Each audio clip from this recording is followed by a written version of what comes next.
Have you ever noticed how, like a massive influx of money into a small town can sometimes be the exact thing that forces its original residents out? Yeah, it's one of those things that sounds completely backward until you actually look at it. Right, because you see the headlines all the time, like a new corporate headquarters moves in, or a massive federal grant is awarded. And on paper, it looks like an absolute jackpot. Totally. Everyone's celebrating. Exactly. The press releases are glowing, the local politicians are taking their victory laps, and the regional news anchors are talking about this big economic renaissance. But then you look underneath the hood. Yes, you look past the ribbon cutting ceremonies and you find a completely different reality. The people who actually built that town, the families who have lived there for generations, right, are just quietly packing up and leaving. It's this invisible displacement. It really is. So today, for this deep dive, we are looking at a $21 million federal grant that was awarded to a tiny Missouri town called Knob Noster. Right. Population of what? Barely 3,000? Yeah, barely 3,000 people. And on paper, it's this triumph of local administration securing all these federal dollars for a high school. But in reality, and we're pulling this from the chat transcripts and the really deep economic analysis in our sources, it's basically a perfectly engineered machine for local eviction. Which is a heavy claim, but the data really backs it up. It does. Our mission today is to tear down that shiny facade of this high school innovation campus and look at the brutal, often invisible mechanics of military subsidies. We want to show you how federal defense funding, impact aid, and housing allowances inadvertently but systematically displace permanent civilian residents. It's a fascinating and kind of heartbreaking mechanism. Okay, let's unpack this, because I am looking at this initial announcement, this Facebook post from August 21st, 2026, and the sheer scale of the numbers is staggering. $21 million is huge for a town that size. Right. Handed to a public school district. My initial reaction is, total victory. But the central paradox screaming from our source material is that the permanent non-military residents are furious. Yeah, they're not celebrating at all. So why are the locals angry about being handed $21 million? Well, to understand the anger, you have to read past the public relations spin, right? You have to look at the highly specific bureaucratic language of the announcement itself. Okay. Because before we get to the tax mechanisms or, the housing market displacement, we need to decode what this money actually is and who is providing it. Right, because it's not just a blank check. Exactly. So that August 21st Facebook post from Knob Noster Public Schools, it doesn't just say, hey, we got a grant. It announces that they were awarded this massive sum by the Department of War Education Activity, or DOEA. DOEA. Okay. Yeah. And DOEA is essentially an agency that operates with the same DNA as the Department of Defense Education Activity. Mm. It's specifically tasked with ensuring that military-connected students have access to top-tier educational facilities. Wait, so a defense agency is the one writing the check to a public municipal school district? Yes. And when they do that, they are not acting as a charity.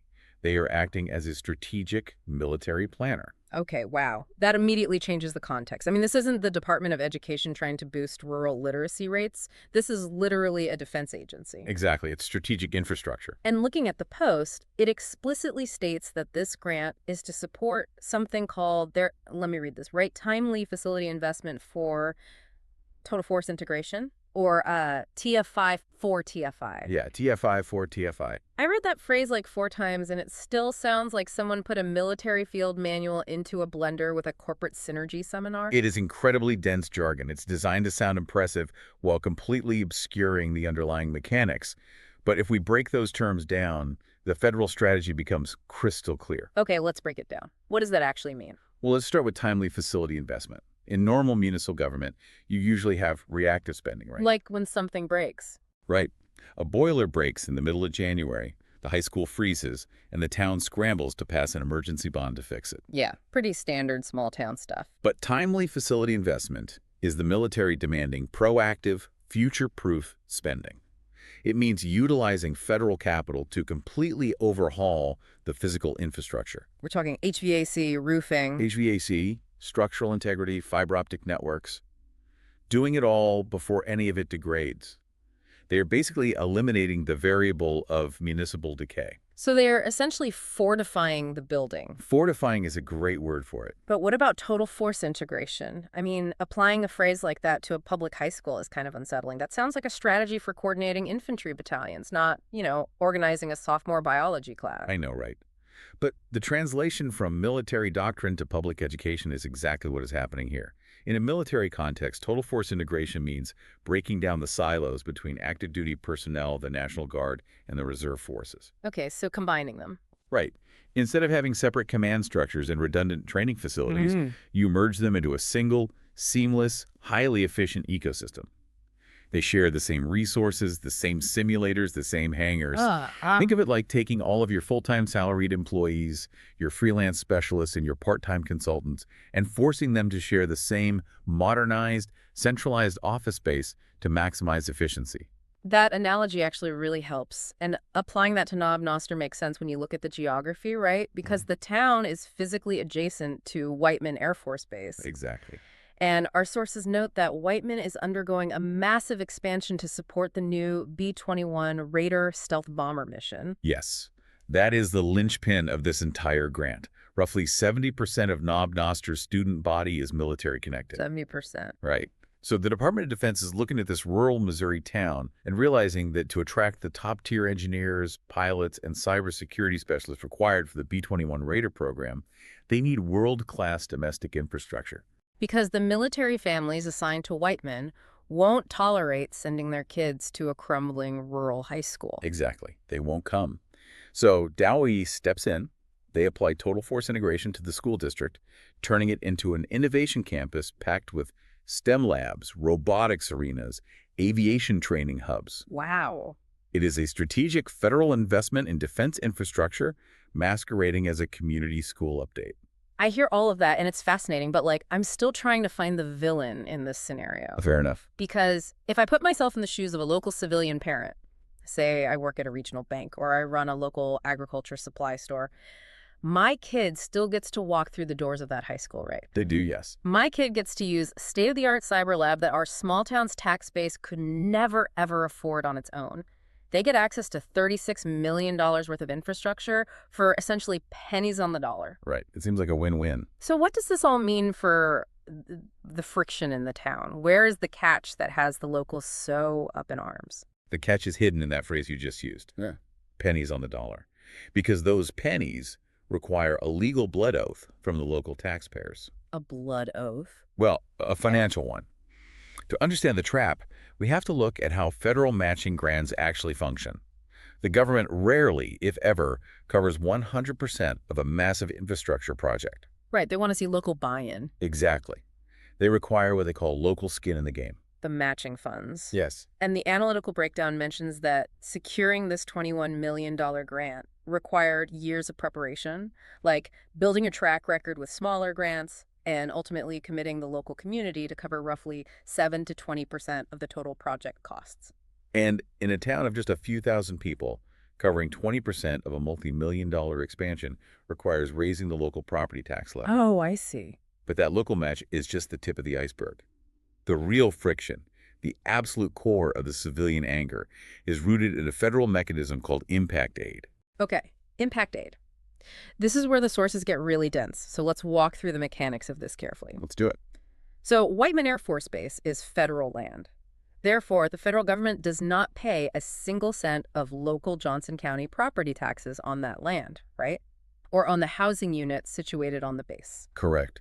When an active duty Air Force family moves onto the base, they bypass the local property tax system entirely. Wow. Yet their children make up 70% of the enrollment at the local Knob Noster public schools. Right. So if the system existed in a vacuum, the school district would immediately collapse because it would be providing services to thousands of students without receiving the corresponding property tax revenue to fund their education. Exactly. They'd be bankrupt in a month. So to prevent that collapse, the federal government pays the school district impact aid. And our sources put that number at roughly $8.5 million a year for Knob Noster, which, on a surface level, feels like a perfectly equitable solution. I mean, the government doesn't pay property taxes, so they calculate the lost revenue and just cut a direct check to the school to make up the difference. It balances the ledger. It balances the ledger only if you completely ignore the legal stipulations attached to that $8.5 million check. Oh, there are strings attached. Major strings. Under federal law, impact aid is not a no-strings-attached reimbursement. To remain eligible to receive those federal funds, the local civilian community is legally mandated to maintain a minimum local tax effort. Wait, what does that mean? The federal formula dictates that the civilian taxpayers must tax themselves at a rate comparable to the state average or comparable to surrounding non-military districts. Wait, hold on. Let me make sure I'm getting this. The federal government, which exempts itself from paying local property taxes, is legally dictating the tax rate for the permanent civilians living outside the base. That is exactly what has happened. How is that remotely fair? I mean, what if the town manages its budget really well? Or what if the local civilian economy takes a huge downturn and the residents want to vote to lower their own property taxes to find some financial relief? What happens then? If the local civilian taxpayers vote to drop their property tax rate below that federally mandated threshold, the Department of Education steps in and cuts off the $8.5 million in impact aid. Are you serious? Entirely serious. The school district would instantly lose a massive chunk of its operating budget. Okay, here's where it gets really interesting. It's like winning a luxury car in a sweepstakes. Okay, I like this. Right, so the federal government hands you the keys to a brand new high-performance vehicle. But the contract states that to keep the car, you are legally required to buy premium gas and a $10,000 insurance policy every single year. That's a great way to look at it. And it doesn't matter if you lose your job or if your local wages haven't gone up in a decade. You are legally trapped into paying those exorbitant maintenance costs just to satisfy the contract. The permanent civilian residents are basically being held hostage by a federal formula. That is the exact mechanism of the fair share tax trap. And the burden of satisfying that formula falls entirely on the civilians because they are the only ones holding taxable property in the county. That is wild. It gets worse. Let's add another layer of complexity to this. Going back to the $21 million grant from DEGA, Okay. that money is strictly legally ring-fenced. Ring-fenced, meaning it comes with categorical restrictions. It can only be spent on very specific things. Precisely. It is restricted exclusively to academic, career tech, and security infrastructure that directly aligns with the defense mission. So STEM labs and cybersecurity. Right. You can use it to build a drone piloting lab, or to reinforce the perimeter security of the school, or to upgrade the fiber optic network. You cannot legally use a single dollar of that $21 million to build a new community football stadium. Oh, wow. You cannot use it to renovate the civilian community center. So if the town needs any auxiliary buildings, or athletic facilities, or public spaces that don't fit into the Department of Defense's narrow definition of defense-aligned infrastructure, the local taxpayers have to foot 100% of the bill. Yeah. The federal money only builds the parts of the school that serve the military's strategic interests. Exactly. And that leads directly to the cultural displacement happening inside the school itself. Right, because budgets are finite. Right. When you combine the pressure of maintaining high local property taxes with a massive influx of heavily restricted defense funding, the entire identity of the school begins to warp. The sources detail a highly emotional local grievance about this. Yeah, I saw that in the chat transcript. The school district recently cut funding from the arts. Yes. Music, theater, ceramics, the traditional community electives are disappearing. And the locals are furious because they are looking at this $21 million windfall and asking the obvious question. If we just got $21 million, why did my daughter's choir program get canceled? It's a completely logical question. Right. Why can't we afford to pay a single art teacher when we have millions in the bank? To answer that, we have to look at the strict legal division between capital budgets and operating budgets. Okay. The Dowea grant is purely a capital construction grant. It is designated for physical buildings and permanent infrastructure. It is literally illegal to take that $21 million, move it over to the general operating fund, and use it to pay the $60,000 annual salary of a high school band director. Because operating budgets, the funds that actually pay for teacher salaries, daily school supplies, and ongoing programs, they rely heavily on the local general fund, right? Which is fed by those civilian property taxes. Exactly. Now, consider the strategic posture of the school administration. Yeah. They're operating a district where 70% of the students are military. Their primary avenue for securing massive multi-million-dollar investments is to chase Department of Defense grants. Right. To win those grants, they have to prove to the DoD that their curriculum is entirely aligned with military priorities. So they pivot the entire district's identity toward STEM, cybersecurity, and aviation to support the B-21 Raider mission. They optimize the school to serve the transient military population. And because arts and humanities do not score points on federal defense grant rubrics, they are viewed as expendable. That is so sad. It is.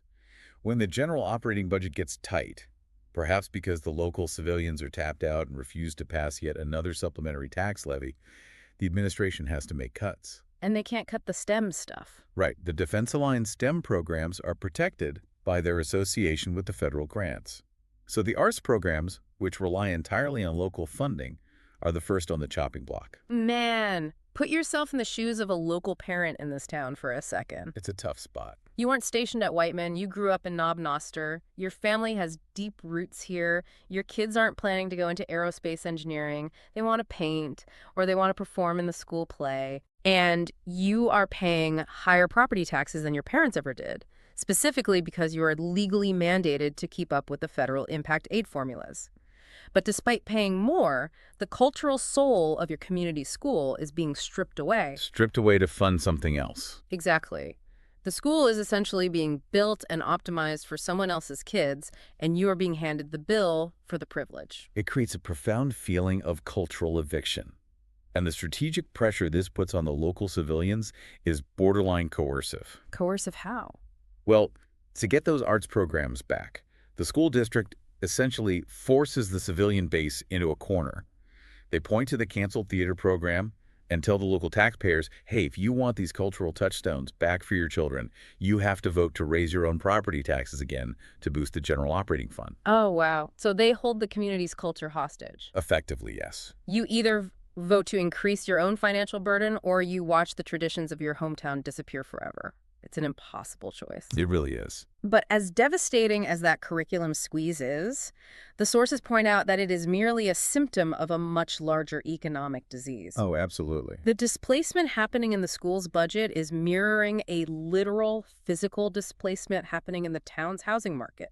The federal money doesn't just inflate the school, it detonates the cost of living. This is where things get really tangible for people. Yeah, so let's look at the mechanics of BAH, because this is where the invisible gentrification actually pushes people out of their homes. BAH, or Basic Allowance for Housing, is the absolute primary driver of this economic distortion. Okay, explain what that is for the listener. It is a tax-free monthly stipend provided to active duty military personnel living off base. And the crucial mechanism of BAH is that it automatically scales. Scales how? The Department of Defense adjusts the rate based on the local cost of living, the service member's rank, and whether or not they have dependents. And the numbers provided in our analytical breakdown are staggering when you place them in the context of a rural Missouri economy. They really are. I mean, we are looking at BAH rates for the Whiteman area that can easily range from $1,600 to well over $2,300 a month. That's a huge budget for a rural area. Huge. That is guaranteed, tax-free, direct deposited federal money explicitly earmarked for rent. Now, compare that federal stipend to the reality of the local civilian wage. Right.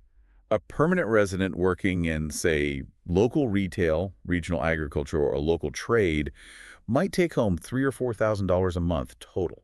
Total. Before taxes, usual. Right.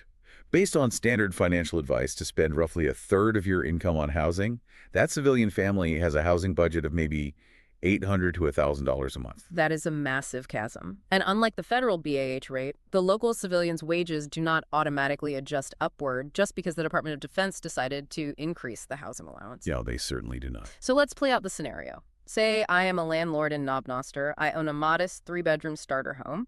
I am looking at 2 potential applicants for my rental property. Applicant A is a local civilian family who can responsibly afford $900 a month. Applicant B is an E6 staff sergeant from the base who comes with a guaranteed federally subsidized housing allowance of $2,000 a month. As a landlord, it is an elementary business decision. You are going to choose applicant B every single time. Of course you are.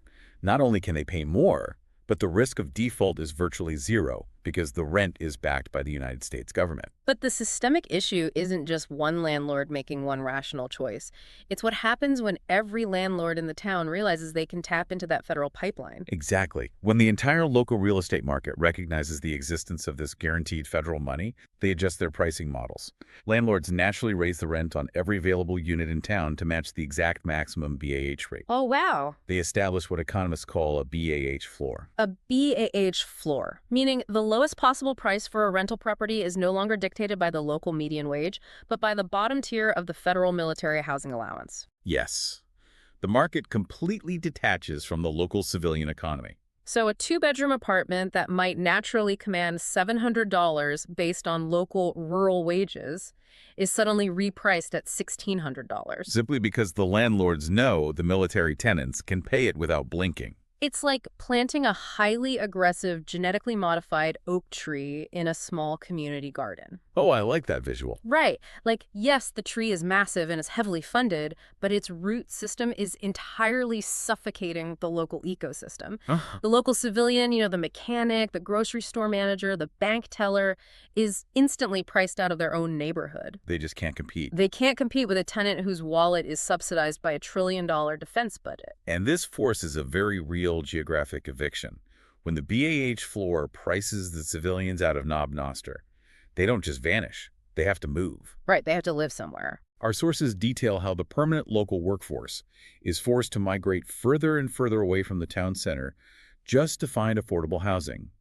They are pushed out towards Sedalia, deeply into rural Pettis County, or into outlying, unincorporated areas where the housing stock hasn't yet been distorted by the military presence. We are talking about turning a 5-minute drive to the local high school into a 40-minute one-way commute from an unincorporated county road. Easily, yes. You are taking multi-generational families who are the absolute backbone of the region, the people who serve on the volunteer fire department, who run local businesses, who organize the summer festivals, and you are essentially evicting them via federal policy. It's an involuntary displacement. And the bitter irony here is who replaces them. The military families who move into those highly priced rentals, who utilize the new $36 million high school, are entirely transient. That transience is the core of the sociological crisis here. Tell me more about that. The typical military rotation cycle dictates that a family will only be stationed at Whiteman for 2 to 4 years. 2 to 4 years, that's nothing. Right. They arrive, they utilize the federally funded infrastructure, they drive up the local rental market using their BAH, and then 36 months later, they receive new orders and leave. And the cycle repeats. They take their federally subsidized rent to the next base, leaving the local economy to reset for the next wave of temporary residents. Meanwhile, the civilian resident who is pushed out to Pettis County is still dealing with the permanent fallout. Oh, absolutely. They are still paying the higher property taxes required by the impact aid formula, but they no longer live close enough to enjoy the town. And their kids' cultural programs have been gutted to make room for cyber labs. They lose on every front. This brings us to a profound clash, I think. The collision between multi-generational permanence and military transience. When a town's curriculum, its tax structure, and its housing market are entirely hijacked by outside federal forces, what happens to the concept of the community itself? When you look at the long-term sociological impact, you see the rapid erosion of civic culture. How so? Well, a healthy municipality relies on institutional memory. It relies on residents who stay in the town for decades. Right. Those are the people who run for the school board, who volunteer for the planning commission, who organize the historical society, and who preserve the town's independent identity. When 70% of a town's residents cycle out every 2 to 4 years, that long-term civic tissue is destroyed. There is no one left to build those deep ties. I mean, if you know you are leaving in 3 years, you aren't going to spend your weekends fighting for a 10-year municipal zoning plan to protect local affordable housing. Precisely. You're just passing through. The sources describe a stark dual reality for Knob Noster. On one side, you have this incredibly modern, high-tech institutional footprint. You have multi-million-dollar grants, state-of-the-art facilities, and a federally subsidized economic floor driven by the B-21 bomber mission. Sounds great on a brochure. But on the other side, underneath that shiny surface, You have a squeezed, displaced civilian working class that has been entirely alienated from its own local government. The analytical source provides a pretty grim diagnosis for this. It asks if a town like Knob Noster can successfully balance the strategic needs of the military base with its permanent civilian heritage. And what did it conclude? The conclusion is that the town is rapidly shifting away from being an independent municipality and morphing into what it calls a federal defense company town, or merely a bedroom community. The term company town is incredibly apt here, but we need to update our definition of it. What do you mean? We usually think of company towns in the context of the 19th and early 20th centuries, right? Mm-hmm. Like coal mining towns in Appalachia or lumber mill towns in the Pacific Northwest where a single corporation owned the housing, the general store, and the local government. Right, the classic image of owing your soul to the company store. Exactly. And the workers were entirely dependent on the company for survival. But in this modern iteration, the company isn't a coal conglomerate. It's the Department of Defense. Every single economic incentive in the area is anchored to the military base. And when a single federal entity controls the economic gravity of a town to that extent, the town becomes purely transactional. Transactional, meaning there's no real community left, just commerce. Right. Local businesses cater exclusively to the tastes and budgets of the transient military population. Landlords convert starter homes into high-priced rentals for officers. And the schools. The public schools align their entire curriculum with federal defense needs. Any civilian service, cultural touchstone, or long-term community goal that doesn't actively support the military apparatus simply gets squeezed out of existence. So if we look at the big picture, they have a shiny new $36 million high school. They have millions in federal impact aid flowing in every year. The balance sheet looks phenomenal. But can Knob Noster actually survive this way? It depends entirely on how you define survival. Okay, let's look at both sides. If you define survive as remaining physically present on a map, as an economically solvent municipality with clean facilities, highly rated schools, and paved roads, then yes, So absolutely. the numbers add up. The federal anchor is massive and permanent. The impact aid, the BAH, and the defense grants ensure the town will never go bankrupt. Institutionally, it is bulletproof. But culturally. Culturally, it is already being displaced. The concept of an authentic, affordable, tight-knit rural community where multi-generational local families can live, work, and thrive is severely at risk, if not already gone. That's heartbreaking. It survives as an institutional annex of Whiteman Air Force Base, but it feels increasingly hostile and disconnected from the people who actually put down roots there. That brings up a crucial, actionable question for anyone listening who might be watching this invisible gentrification happen in their own community. Because the sources touch on the urgent need for locals to push back and organize to protect their interests. Which is incredibly hard to do. Right. How on earth do everyday civilians organize and fight back in a situation where the financial gravity of the federal government is so overwhelmingly massive? I mean, you can't outspend the Department of Defense. You can't outspend them, and you certainly can't change the federal formulas for impact aid or BAH at the local level. So what can you do? What you can do is focus intensely on local municipal levers of power. The strategy begins with demanding absolute aggressive transparency regarding the school board and the city council. Okay.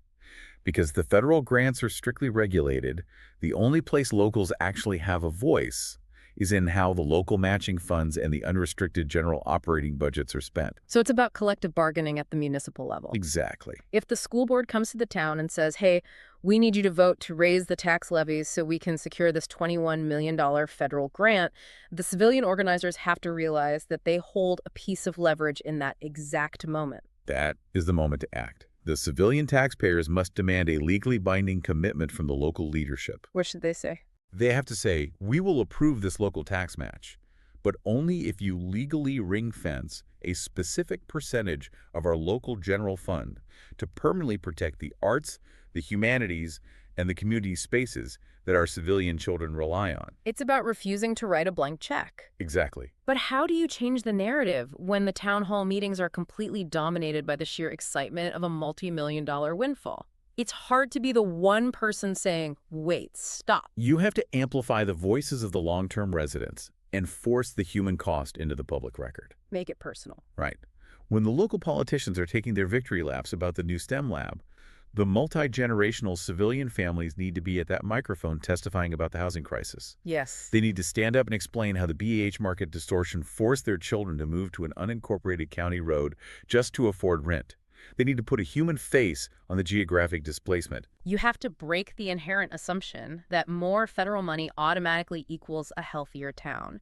You have to force the local leadership to publicly acknowledge the dual reality of the community. They have to see the whole picture. Right. The high school might have a state-of-the-art robotics arena, but if the kids who grew up in that town can't afford to rent an apartment within the city limits once they graduate, the community is fundamentally failing its own people. Which brings us back to the synthesis of everything we've explored today. A massive federal grant in the context of a small military town is not a simple gift. Far from it. It provides incredible, necessary modern infrastructure, and it keeps the municipality financially solvent.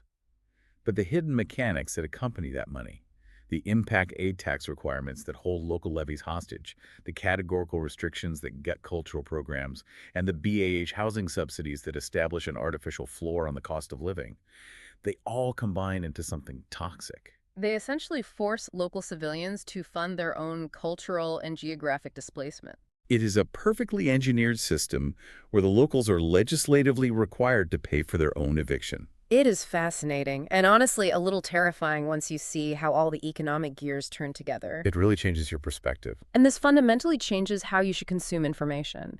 Whenever you see a glowing headline about a massive government grant or a regional news story about a booming local economy anchored by a massive federal project, you now have the tools to look underneath the hood. You can't just take it at face value anymore. Exactly. To look past the PR spin and ask two vital questions. Number one, who is actually paying the hidden costs of this project? And more importantly, number two, who is quietly being priced out of their own hometown? It requires an incredible amount of critical thinking. It requires looking past the jargon, ignoring the ribbon-cutting ceremonies, and understanding that economic growth in a highly specialized town always creates winners and losers. Always. And unfortunately, the losers are almost always the permanent residents without access to those federal subsidies. Which leaves us with a final lingering thought to chew on as we wrap up this deep dive. We started by talking about how a flood of money can break a community. But looking at towns like Knob Noster towns that are basically tethered to massive permanent federal installations, you have to wonder about the long-term future of the American landscape. It's a huge question. If small towns anchored by federal money are destined to be slowly converted into these highly modern, transient defense company towns, what happens to the whole concept of an authentic, multi-generational hometown? That's the real casualty here. Is having a true hometown, a place with deep civic memory where your family can afford to put down roots and stay for generations, is that becoming a luxury that only towns completely disconnected from federal support can afford? Something to think about.